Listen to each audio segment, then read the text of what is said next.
নমস্কার বন্ধুরা, আমার রান্নাঘরে তোমাদের সবাইকে স্বাগত জানাই। আমি এখন করব পাঁচমেশালি সবজি, লাবড়া টাইপ করব। তো লাবড়া করার জন্য আমি এখানে কিছু লাই শাকের বড় বড় পাতাগুলো নিয়ে নিয়েছি। তার সঙ্গে আছে মিষ্টি কুমড়া, বাঁধাকপি, বিনস, আলু, মূলা, শিম। তো এই কয়টা দিয়ে আর একটু বেগুন নিয়েছি। তো এই কয়টা দিয়ে আমি এখন এই তরকারিটা করব। তোমরা চাইলে আরও অনেক সবজি দিতে পারো।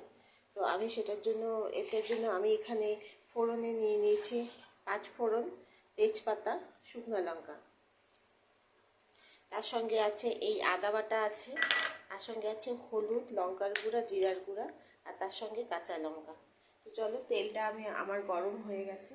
তো আমি এখানে এই ফোড়নে দেওয়ার জন্য এই তেজপাতা, শুকনো লঙ্কা আর 5 ফোড়নটা আমি তেলে দিয়ে দেবো।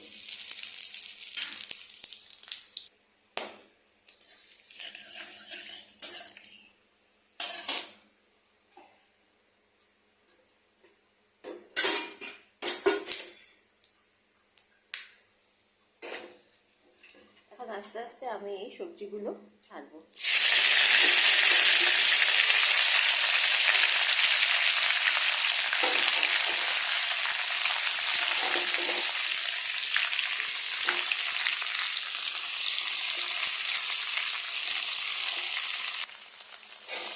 সবগুলো ছেড়ে দিয়েছি, দিয়ে এটাকে একটু নাড়বো অল্প।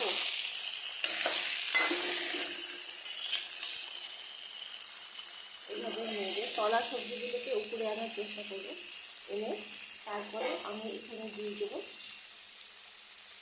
লবণ। লবণ দিয়ে আমি এটাকে 3 থেকে 4 মিনিট এইভাবে ঢাকা দিয়ে রেখে দেবো। তো আমার এটা 5 মিনিট হয়ে গেছে। 5 মিনিট পরে দেখি কী অবস্থা।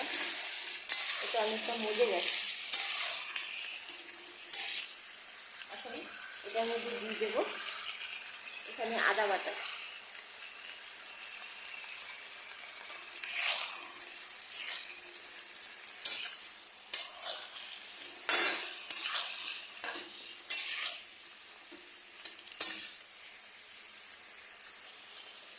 এখন আমি এর মধ্যে দিয়ে দেবো হলুদের গুঁড়া, জিরার গুঁড়া আর লঙ্কার গুঁড়া, সব একসাথে দিয়ে দেবো।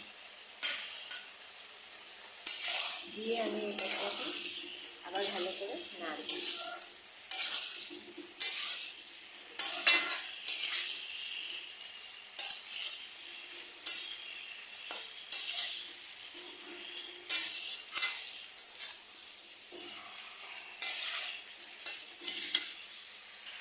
এরপরে দিয়ে দেবো আমি চিনি। চিনির কথাটা আমি আগে বলিনি। চিনি তো দিতে হবে, কারণ নিরামিষ তরকারিতে মিষ্টিটা বেশি ভালো লাগে খেতে।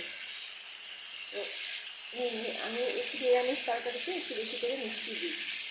মিষ্টি মিষ্টি হলে খেতে বেশি ভালো লাগবে।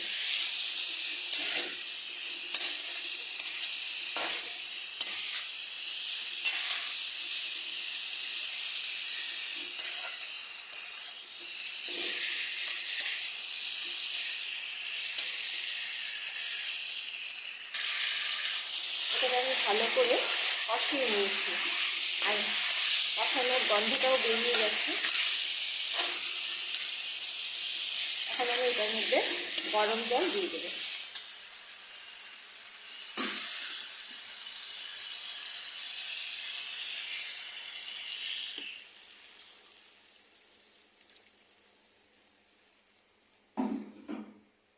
পর্যাপ্ত পরিমাণে গরম জল দিয়ে দেবো। এটা একদম মাখামাখাই হবে, মানে জলটা একদম টেনে নেবে, আর শুকনো শুকনো হবে, সেই বুঝে আমি এখানে জল দিয়ে দেবো। এখন এটাকে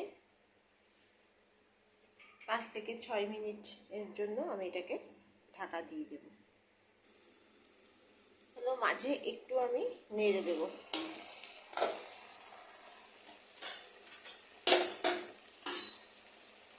এটা একটু জল জল আছে, আর একটু শুকাবে।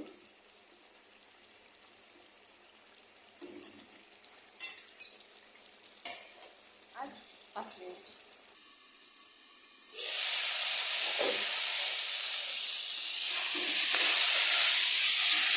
আমার এটা হয়ে গেছে তরকারিটা। আমি এখন এবার গ্যাসটাকে বন্ধ করে দেবো। রেসিপিটা যদি ভালো লেগে থাকে আমাকে লাইক, শেয়ার আর সাবস্ক্রাইব অবশ্যই করবে। আজকের জন্য টাটা, তোমরা সবাই ভালো থেকো।